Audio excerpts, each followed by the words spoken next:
I think that Russia shares interest with other full Arctic Council members that China doesn't become an Arctic Council member, doesn't have the same rights as the Arctic Council, and is just an observer. So Russia worked together with the US and other full members in order to make the observers basically voiceless. So they sit at the table in the Arctic Council, but they don't have real power. And I think that this is a shared interest between all of the Arctic powers. But at the same time, Russia has expanding interest in developing big energy projects in the region that are really big ticket, and Russia doesn't have funds. So it sees China as a potential investor and as a potential market for hydrocarbons.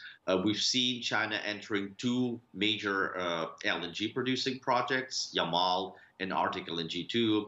And later this year, Rosneft, the Russian state-owned company, will announce its choice of partners for Vostok Oil, a giant oil-producing project also up north. And China will definitely be there. Alexander, this leaves the question as to the other big player in the room, the United States, of course, and what role they're going to play in trying to get any kind of consensus at these meetings, because it's rather tricky, you might say, given that the U.S. has already highlighted their grievances with both Russia and China.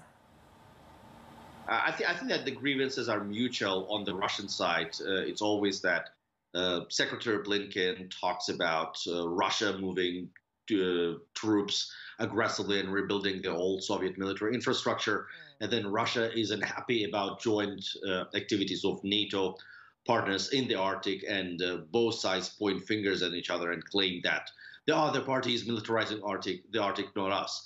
So that's partly why it is so important to establish some functioning channel of communication between the military, the way Russia and the US have in Syria, in order to avoid some dangerous incidents up north.